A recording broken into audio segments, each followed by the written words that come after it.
Olá, boa noite. Estamos iniciando as transmissões deste culto de oração, dia 28 de julho, aqui da Igreja Adventista do Sétimo Dia Central de Blumenau. Seja bem-vindo, então, a este momento especial para o qual você é convidado. Passar momentos na presença de Deus, tendo a oportunidade de ouvir mensagens inspiradoras e também participar dos momentos de oração. Para tanto, convido você, curve a sua fronte, feche os olhos e vamos orar pedindo as bênçãos de Deus. Querido Pai, estamos agora reunidos, mesmo que virtualmente, para este culto especial em que apresentamos a Ti os nossos pedidos. Que o Senhor nos abençoe através das mensagens e desta comunhão que queremos manter contigo. São esses favores que te pedimos e agradecemos e oramos em nome de Jesus. Amém.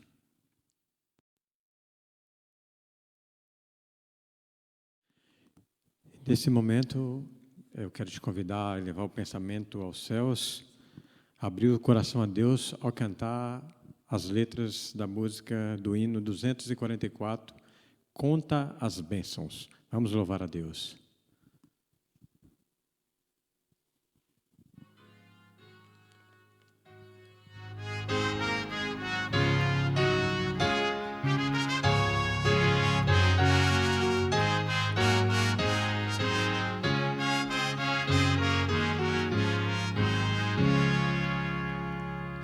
Se da vida as ondas procelosas são, se com desalento julgas tudo vão, quantas muitas bênçãos dize-as de uma vez, hás de ver surpreso quanto Deus já fez. Quantas bênçãos, conta quantas são, recebidas da divina mão. Diz-as de uma vez, hás de ver surpreso quanto Deus já fez. Tens acaso mágoas, triste é teu lidar, é a cruz pesada que tens de levar. Quantas muitas bênçãos não duvidarás, em canção alegre os dias passarás.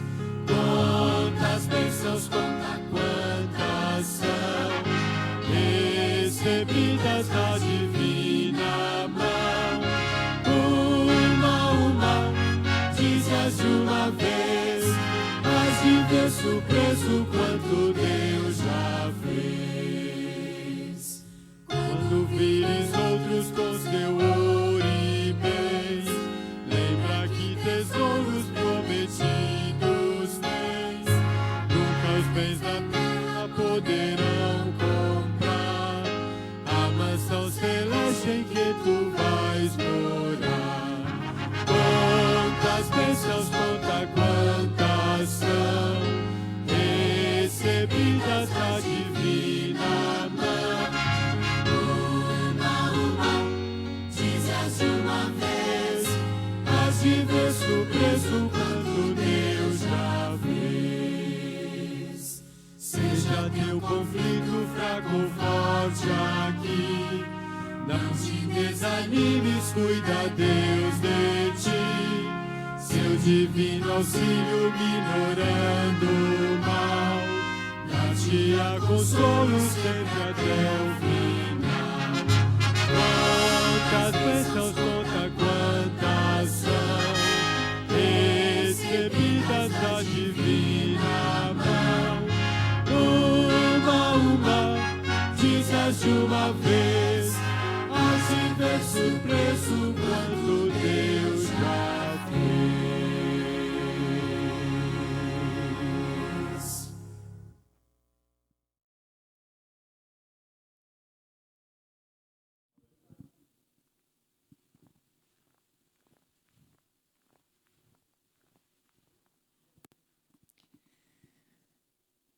Este é um momento especial do nosso culto, é um momento especial da semana em que nós podemos parar e refletir um pouco a respeito da nossa vida. Se você, como eu, certamente você tem situações para resolver todos os dias. E diante das situações que nós temos para resolver, nós podemos nos posicionar de pelo menos duas formas. Eu posso me desesperar, eu posso reclamar, ou eu posso simplesmente esquecer, ignorar as situações que me incomodam. Isso certamente não resolve os problemas. Diante das questões, nós precisamos tomar atitudes na direção da resolução dessas questões. E me chama a atenção, na verdade, o salmista Davi é quase sempre escolhido pelos seus muitos salmos e pelos seus muitos pensamentos que ficaram registrados na Bíblia. E o Salmo 18 é aquele salmo que Davi compõe quando ele havia passado por uma situação bastante especial na sua vida, bastante difícil. Sabemos a história de Davi, a angústia que ele sofreu com a situação com Saul e tantas outras situações. No verso 6 do Salmo 18 está registrado palavras de Davi: no meu desespero, clamei ao Senhor, gritei por socorro ao meu Deus. E do seu templo, ele ouviu a minha voz, minhas súplicas chegaram à sua presença e os seus ouvidos me deram atenção. Davi fez uma escolha diante das situações que lhe envolviam. Davi, ele, ainda que desesperado, e às vezes nós ficamos desesperados, Davi escolheu, ao invés de se deter nas reclamações, Davi escolheu clamar a Deus. E ele diz que clamou ao Senhor, gritou por socorro ao seu Deus. E o que aconteceu? Aqui é uma esperança para nós. Do seu templo, Deus ouviu a sua voz. E a esperança que nós temos é que Deus ouça a nossa voz. Quando nós nos ajoelharmos e clamarmos a Deus, nós podemos esperar tranquilos, confiantes nesse Deus que ouve e que atende às nossas súplicas, assim como atendeu Davi, está pronto a nos atender hoje. Então eu convido você para que você coloque as coisas nas mãos de Deus. Se você quiser externar, você pode deixar o seu pedido ou sua oração no chat também. Mas se você quiser mantê-la no seu coração, não esqueça de colocá-la nas mãos de Deus, porque Deus é aquele que ouve e que atende às nossas súplicas. Convido você para se ajoelhar agora, que nós possamos juntos orar.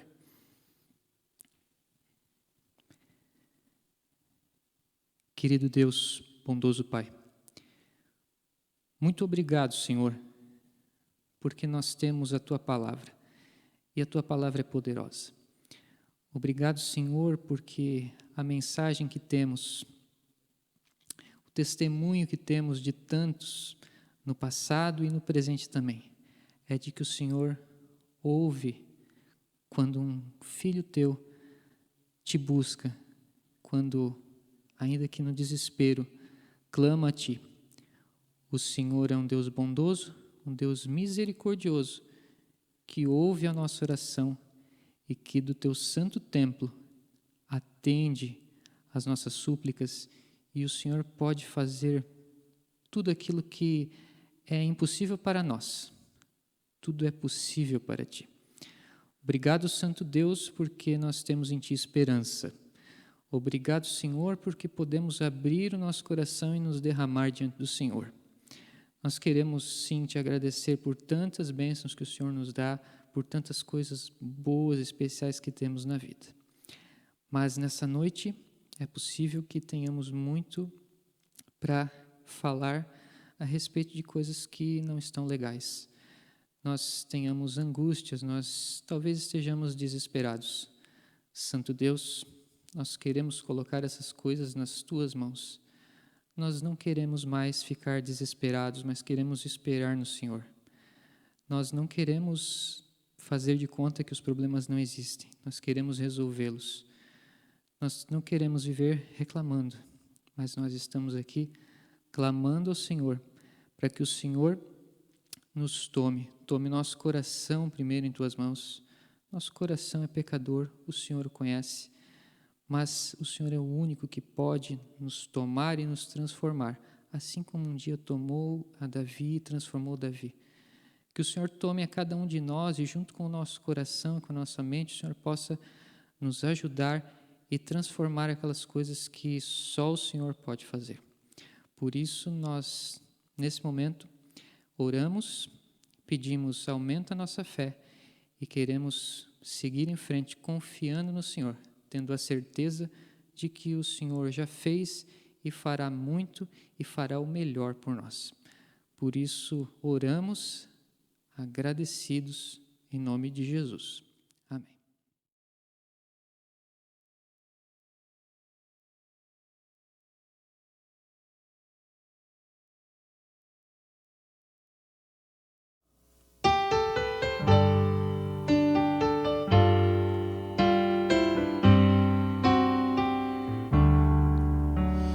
Pai, a Ti o meu louvor entrego.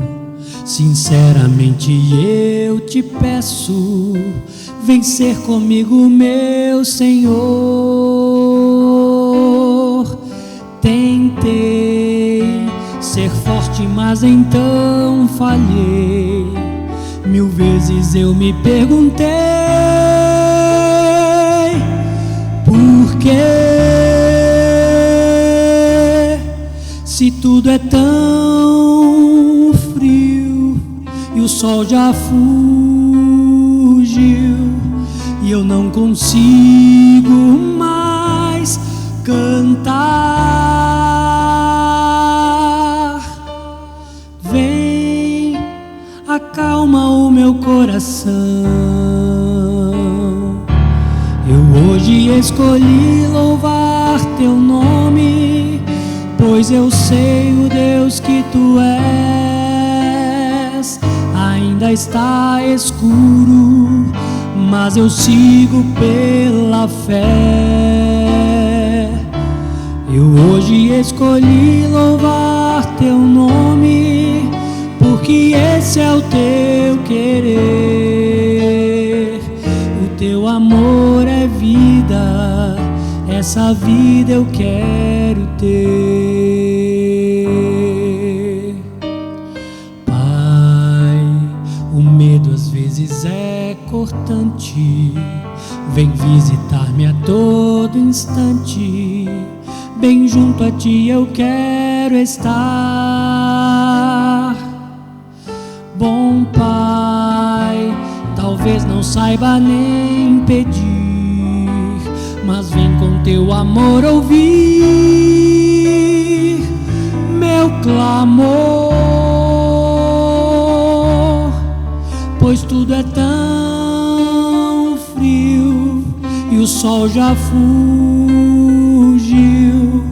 eu não consigo mais cantar. Vem, acalma o meu coração. Eu hoje escolhi louvar teu nome, pois eu sei, o Deus que tu és. Ainda está escuro, mas eu sigo pela fé. Eu hoje escolhi louvar teu nome, porque esse é o teu querer. O teu amor é vida, essa vida eu quero ter.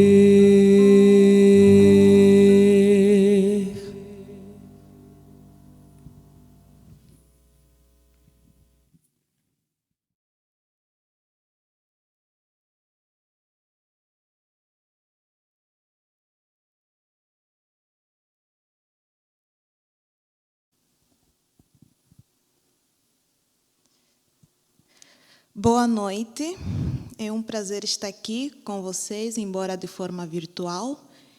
E quero começar agradecendo pela oportunidade de estar aqui compartilhando a mensagem de Deus com vocês. Hoje nós vamos refletir sobre a mensagem da cruz. Mas antes de nós começarmos, eu gostaria de convidar você para que juntos possamos pedir a orientação divina por intermédio da oração. Vamos orar? Senhor Deus, Criador do céu e da terra, obrigado, Pai, por mais um dia e obrigado pela oportunidade de estarmos aqui meditando na sua palavra. Por favor, Senhor, nos dê a compreensão dos altos dos céus e faça com que possamos transformar essas palavras em ação em nossas vidas. Em nome de Jesus, amém. Os evangelhos de Marcos, Mateus, Lucas e João, elas contam várias vezes, sobre os acontecimentos do ministério de Jesus enquanto esteve aqui na terra.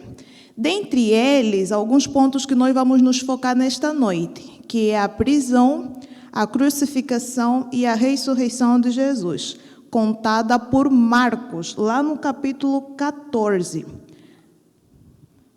Nós vamos começar a nossa leitura no versículo 44. Mas antes eu gostaria de fazer um resumo do que acontece antes. No capítulo 14, várias cenas acontecem, Uma delas é a cena em que Judas traz Jesus, faz o pacto com os sacerdotes e para entregar Jesus. Tem também a cena em que a Maria Madalena unge Jesus em Betânia. Tem a cena da ceia de Jesus com os seus discípulos e também a chegada de Jesus em Getsemane, junto com os seus discípulos. No momento em que Jesus sentia que estava chegando a hora em que ele iria cumprir com a profecia de que ele morreria pelos nossos pecados, Jesus convidou os seus discípulos para estar em Getsemane, se juntando em oração para que Deus aliviasse aquele sentimento que Jesus estava tendo naquele momento. E é nesse momento que começa a situação que nós vamos retratar, que é a questão do aprisionamento de Jesus, porque é lá onde os soldados encontraram Jesus. Estando Jesus em Getsemane junto aos seus discípulos, chegou os soldados e os principais sacerdotes para aprisionarem Jesus. Tudo porque os principais sacerdotes ficaram ouvindo que Jesus estava curando as pessoas, estava se denominando como um filho de Deus e não caiu bem nos ouvidos dos principais sacerdotes. E eles quiseram prender Jesus por esta questão, por este motivo. E chegando lá, os principais sacerdotes e os soldados não conheciam fisicamente Jesus. Eles chegaram lá, tinha mais de um homem, com certeza, porque era Jesus e os seus discípulos, e eles precisaram que alguém indicasse quem é Jesus. E pelo contrato que Judas fez com eles ao entregar Jesus, ele chegaria até Jesus e beijaria o seu rosto. E isso está retratado lá no versículo 44 do capítulo 14 de Marcos, que diz o seguinte: ora, o traidor tinha lhe dado esta senha: a quem eu beijar é esse, prendei-o e levai-o com segurança. E foi assim que Judas fez. E de seguida os soldados chegaram até Jesus, prenderam ele e levaram. Prosseguindo com a leitura, antes de prosseguir com a leitura, eu gostaria de parar para nós fazermos uma reflexão neste ponto. As pessoas conheciam Jesus, conheciam o nome de Jesus, mas não conheciam fisicamente Jesus. Isso é um fato curioso. Não digo as pessoas no geral, mas sim os soldados e os principais sacerdotes. Eu digo que é uma curiosidade por quê? Porque muitas das vezes nós somos atentados a conhecer simplesmente o nome de Jesus, aquilo que nós ouvimos falar de Jesus, e não a pessoa de Jesus. E segundo a Bíblia, em nome de Jesus, há poder, sim, suficiente para dizer a um coxo: levanta-te e anda. Porém, quando se trata da comunhão com Deus, Jesus diz que eu sou o caminho, a verdade e a vida. Ninguém vai ao Pai se não passar por mim. Ele não diz se não conhecer o meu nome, ele diz se não passar por mim. E nós temos que criar esse vínculo com Deus a partir dos nossos devocionais, a partir da nossa comunhão diária com Deus, para que nós possamos conhecer a Deus. Mais do que o nome de Deus, nós precisamos conhecer a Deus. Prosseguindo com a história, Jesus é levado para ser julgado lá no Sinédrio, junto com os sacerdotes e os outros integrantes do mesmo Sinédrio. E em meio ao julgamento apareciam muitas pessoas testemunhando contra Jesus. Porém, todos os testemunhos eram claramente falsos. Não tinha argumentos lógicos para condenarem Jesus por um crime. E a Bíblia nos conta, lá no versículo 55 do capítulo 14 do livro de Marcos, que os principais sacerdotes e todo o sinédrio procuravam algum testemunho contra Jesus para condenar à morte e não achavam. Muitos testemunhavam falsamente contra Jesus, mas os depoimentos não eram coerentes. Quantas vezes na nossa vida não encontramos motivos para fazer alguma coisa, não encontramos motivos lógicos e ainda assim nós procuramos com todas as forças encontrar um motivo lógico para tirarmos uma conclusão que nós queremos.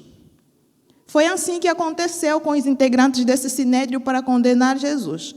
E chegou um momento que o principal sacerdote pensou, já que não tem, eu vou procurar ter. E aí ele levantou, lá no versículo 60, ainda do capítulo 14 do livro de Marcos, e o sumo sacerdote levantou-se no meio e perguntou a Jesus: nada respondes ao que estes dispõem contra ti? Jesus, porém, guardou silêncio e nada o respondeu. E o sumo sacerdote tornou a interrogá-lo, dizendo: és tu o Cristo, o Filho do Deus bendito? Dessa vez Jesus respondeu dizendo assim: eu sou. E vereis o Filho do Homem assentado à direita do Todo-Poderoso e vindo com as nuvens do céu. Então o sumo sacerdote rasgou as vestes e disse: que mais necessidade de testemunhas? Ouviste a blasfêmia que ele acabou de proferir. O que vos parece? E todos o julgaram réu de morte. Esta situação de procurar alguma resposta ou fazer perguntas provocativas após uma resposta de silêncio, eu entendo claramente como uma maneira de procurar entender o que se quer ouvir para podermos justificar as nossas atitudes ou ações erradas. Isso é algo natural do ser humano, não que seja correto, porque isso é claramente a consequência do pecado. E é isso que esse sumo sacerdote fez. Já que não havia motivo lógico para condenar Jesus, ele procurou entender o que ele queria entender. Vamos supor que Jesus respondia que não. Ele seria condenado da mesma forma como um falso testemunho, porque ele falava isso para as pessoas, ele falava isso para o povo. E como ele respondeu que sim, ele foi condenado por blasfêmia. Então, querendo ou não, a resposta de Jesus nesse momento ela seria utilizada contra Jesus. Não tinha um jeito de sair ileso dessas questões. Porque é isso que os sumos sacerdotes queriam, é isso que as pessoas naquele sinédrio queriam, acusar Jesus de alguma forma, não importa qual. Continuando com a história, mas já no capítulo 15, ainda do livro de Marcos, nós encontramos que Jesus foi transferido para Pilatos, porque embora os sacerdotes, os sumos sacerdotes decidissem, eles não tinham o poder de tomar a decisão final. Então eles encaminharam Jesus para Pilatos para que ele desse a sentença final da morte de Jesus. E quando Jesus chegou a Pilatos, ele foi interrogado novamente, porque os sacerdotes chegaram, contaram a sua versão, porém Pilatos queria ouvir de Jesus. E ele, lá no versículo 3, nos conta que os principais sacerdotes acusavam de muitas coisas, né? Então tornou Pilatos a interrogar Jesus, dizendo: você vê que os sacerdotes te acusam de muitas coisas, o que você tem a dizer quanto a isso? Jesus não respondeu, novamente. E aí Pilatos ficou muito admirado, segundo o que a Bíblia diz. O que ele pensou? Já que eu preciso de alguma forma dar uma sentença, mas eu consigo perceber claramente que o testemunho dos sacerdotes contém uma percentagem muito elevada de ciúmes, né, pelo ministério de Jesus, então eu vou deixar que o povo decida por mim. Já que o império de Pilatos, o trabalho de Pilatos, o status social de Pilatos dependia muito dos sacerdotes. Ele dependia do apoio dos principais sacerdotes da cidade para ele manter os seus status sociais. Então ele não podia simplesmente decepcionar os principais sacerdotes por um judeu. E ao mesmo tempo ele não queria condenar Jesus porque ele não via motivo lógico para isso. Ele meio que estava entre a cruz e a parede, né? Como se diz. E ele teve a aparente e brilhante ideia de deixar que o povo decidisse. E como estavam numa época que culturalmente era comum libertarem um prisioneiro, ele pensou: eu vou colocar Jesus e Barrabás para que o povo escolha qual deles querem soltar. E foi feito o seu plano. Ele colocou Jesus e Barrabás e perguntou à multidão: a quem queres que eu solte? A Barrabás ou a Jesus de Nazaré, a quem vocês consideram o rei dos judeus? E quanto menos ele esperava, o povo respondeu em alto e bom som que queriam que soltassem Barrabás. O povo decidiu, segundo a opinião, segundo a autorização de Pilatos. E ele perguntou: ok, vamos soltar Barrabás. E o que eu vou fazer com este homem? E mais uma vez o povo decide por Pilatos, pedindo que crucificassem Jesus. Aí Pilatos pensou: eu dei a oportunidade para eles fazerem uma escolha, e eles escolheram. E eu tenho que cumprir com o desejo da população e dos principais sacerdotes. Amados, muitas das vezes, nós temos a oportunidade de tomar decisão sobre alguma coisa. Nós temos a oportunidade de levantar o nosso voto contra alguma decisão. Porém, nós não fazemos simplesmente porque queremos agradar a multidão, simplesmente porque a maioria votou em oposição contrária do teu pensamento. Um dos livros de Ellen White, O Desejado de Todas as Nações, conta que no meio desta multidão que gritava e clamava pela crucificação de Jesus e que soltassem Barrabás, no meio desta multidão estava Satanás. E muitas das vezes nós cedemos à pressão de uma multidão que está sendo claramente torcida por Satanás. Decisões estimuladas e torcidas de Satanás. E nós seguimos isso simplesmente porque não queremos ser culpados de nossas decisões. Nós tomamos essa atitude de deixar que o povo decida por nós porque não queremos ser culpados de alguma decisão.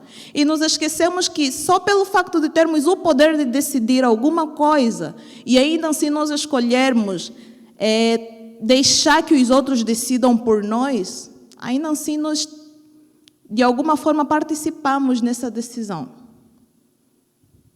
Continuando com a nossa reflexão, depois de Jesus ser condenado à morte por crucificação, Pilatos entregou Jesus aos soldados. E os soldados despiram Jesus, cuspiram em Jesus, bateram em Jesus, humilharam de tudo quanto é forma. Muito mais do que os ferimentos físicos, eles procuravam ferir psicologicamente Jesus, humilhando, zombando de Jesus, dizendo: você não é o Filho de Deus, o Todo-Poderoso? E Jesus passou tudo isso, não porque ele merecia, não porque ele realmente cometeu algum crime que o levasse a esse estado, a essa situação. Ele fez isso por meus pecados e por teus pecados. No momento em que ele estava sendo julgado, ele se manteve calado porque ele sabia que importa que o Filho do Homem morra para salvar o mundo, para salvar eu e você, por pecados que nós cometemos diariamente. Ele se manteve calado porque ele sabia que era o cumprimento das profecias. Era aquilo que tinha que acontecer, independentemente do que ele responderia naquele momento, era aquilo que tinha que acontecer. E aí, Jesus foi crucificado pelos nossos pecados. Como se não bastasse, foi humilhado. E a Bíblia conta que Jesus passou por tudo isso como uma ovelha. Eu acho interessante essa parte porque lá na cidade que eu morei nos últimos anos antes de vir para o Brasil, cidade de Luanda, município de Viana, em Angola, o meu país de nacionalidade. Próximo da casa em que eu morei, tem um mercado, um dos mercados mais grandes, eu acho, da cidade de Luanda. E lá tem um matadouro. Na rota que eu usava para sair de casa para o mercado, tem um espaço onde fazem vendas de animais, né? E aí, as pessoas compravam os animais aí e levavam no outro lado do mercado para matar o animal, para fazer a carne, né? Para separar a carne. E eu achava muito incrível que, quando as pessoas compravam, assim, um boi, um porco, um cabrito, uma galinha, algum outro animal, no momento que eles pegavam para levar o animal, só depois de comprar e levar o animal até no carro ou levar caminhando para outro lado do mercado para isso, os animais faziam muito barulho, choravam, tentavam se soltar de tudo quanto é jeito. E é muito triste passar naquele lugar e ver aquela cena, muito triste mesmo. Mas tem algo que me chamava muita atenção, era quando era uma ovelha. Sempre era diferente quando é uma ovelha. Eu via que o máximo que a ovelha fazia quando estava sendo levada para o matadouro era tentar se soltar. O máximo que ela fazia. Não gritava. O máximo que ela fazia era tentar se soltar um pouquinho e sem muito escândalo, igual aos outros animais. E a Bíblia compara esse momento que Jesus estava vivendo como que ele passou como uma ovelha sendo levada para o matadouro. Eu fico imaginando como é possível. Porque além de Jesus ser 100% Deus, quando esteve aqui na terra, ele também era 100% humano. Então ele sentia dor. Mas ainda assim, ele sofreu calado. Jesus foi levado para Gólgota, onde ele foi crucificado. Gólgota, que quer dizer lugar de caveira, segundo a Bíblia no livro de Marcos, né? Ainda no livro de Marcos, capítulo 15, no versículo 22. E a Bíblia conta que lá ele foi crucificado. E depois que ele foi crucificado, os soldados tiveram que tirar sorte pelas suas vestes, porque era de costume que a pessoa que executasse a sentença, ele ficava com a roupa da pessoa que foi crucificada, né? Só que eles eram 4 soldados. E Jesus a roupa de Jesus, eles não queriam simplesmente dividir assim, porque eles acharam algo diferente na capa que Jesus usava.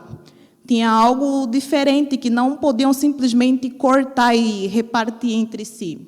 Eles perceberam que a capa que Jesus usava era tão preciosa, era sem costura, era diferente, era especial. Tinha um valor comercial muito alto que, se eles deveriam rasgar para dividir entre si, deveria tirar o valor da peça. Então, eles decidiram tirar sorte com quem ficaria aquela capa. E você sabia quem mais achou interessante esse pequeno detalhe da roupa de Jesus? Eu fico imaginando assim, tinha mulheres chorando naquele lugar, população, a multidão, gritando, pessoas zombando de Jesus, dizendo, você não quer o Deus, agora desce daí, salva-se a si mesmo. Sacerdotes zombando de Jesus. E os soldados acharam uma peça interessante, tipo, se focando numa roupa. Eu tento imaginar assim, um lugar de crucificação, eu não consigo imaginar, para ser sincera. Mas eu imagino que deve ser um momento assim muito triste, muito doloroso, que não tem como se focar em outra coisa. Mas os soldados se focaram numa roupa. E eu fui procurar entender por que eles se focaram nessa roupa e querer tirar sorte. E eu percebi que mais alguém que se focou na roupa de Jesus foi a mulher que foi conhecida biblicamente como a mulher do fluxo de sangue. Ela, quando viu Jesus passando, ela pensou, se eu tocar nas vestes de Jesus, eu consigo me curar. Ela poderia muito bem ter pensado em alguma outra coisa, ou tocar na mão de Jesus, ou nas sandálias, nos pés, mas ela viu e disse, se eu tocar na manta de Jesus, na roupa de Jesus, eu vou me curar, porque ela conhecia o valor da roupa que Jesus estava vestindo. Muito mais do que o valor comercial, esta mulher conhecia o valor simbólico daquelas vestes, porque ela conhecia aquele tipo de peça. Em que aspecto nós nos identificamos nessa comparação? A mulher tinha muita gente que o impedia de chegar até Jesus. Os soldados estavam de cara com Jesus, sem ninguém que o impedisse a chegar até Jesus. Mas eles pararam para olhar no valor comercial da roupa de Jesus. Não no poder que provavelmente aquilo teria para eles. Eles não se ligaram nisso, não prestaram atenção nisso. E isso pode ter acontecido conosco também. Em qual dos dois lados nós nos identificamos diariamente? Nós temos parado para prestar atenção nos detalhes que podem ser poderosos em nossas vidas? Ou simplesmente nos valores comerciais, nos valores passageiros? A mensagem da cruz. Neste cenário de morte, muita coisa poderia ter acontecido. Muita coisa aconteceu. E nós podemos tirar muitas lições nisso. Depois que Jesus foi crucificado e morto, ao chegar ao pôr do sol, segundo o que a história conta, né? Jesus clamou. Eu acho muito incrível porque durante o momento que ele foi maltratado, foi espancado, a Bíblia conta que ele ficou quieto, calmo como uma ovelha. Mas ao se aproximar a hora nona, aí Jesus clamou: por que me abandonaste? Clamando a Deus: Eli, Eli, por que me abandonaste? Meu Deus, Deus meu, por que me abandonaste? Em algum momento, Deus se sentiu abandonado. E pode ser que em algum momento nas nossas vidas nós nos sentimos abandonados de algum jeito. Enquanto as pessoas ao nosso redor se preocupam em valores comerciais, se preocupam em prestar atenção nas nossas fraquezas, se preocupam em nos zombar e nos julgar, muitas das vezes nós nos sentimos só, nos sentimos abandonados. E é esse momento que a Bíblia nos aconselha em olhar para o céu e clamar por Deus. Clamar que Deus nos ajude, segure a nossa mão, nos dê força para caminhar. No dia seguinte, após o sepultamento de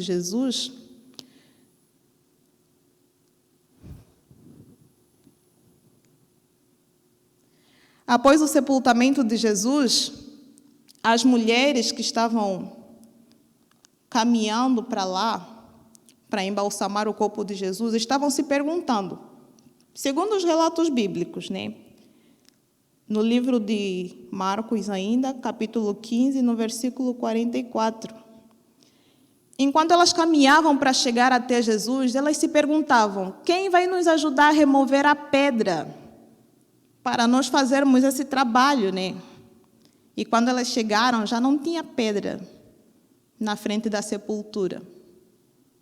Muitas das vezes nós podemos se perguntar, quem vai nos ajudar a remover essa pedra, esse problema? Quem vai nos ajudar a resolver isso? Problemas familiares, problemas no trabalho, problemas no relacionamento, muitos problemas, e nós nos perguntamos, quem vai nos ajudar a remover essa pedra? E quanto menos esperarmos, essa pedra estará removida se nós confiarmos e acreditarmos em Deus. As mulheres chegaram e não encontraram mais essa pedra, na qual elas se questionavam ao longo da caminhada, quem vai nos ajudar a remover? E elas encontraram um anjo que disse, por que procurem dentre os mortos quem vivo está? Vão e proclamem as boas novas de que o Filho do Homem, aquele a qual vocês viram sendo crucificado, ressuscitou segundo o que ele dizia. Eu quero terminar essa mensagem esta noite lendo palavras muito poderosas que Jesus deixou, que Jesus proferiu após a sua ressurreição. Ela se encontra no livro de Marcos, no livro de Mateus, aliás.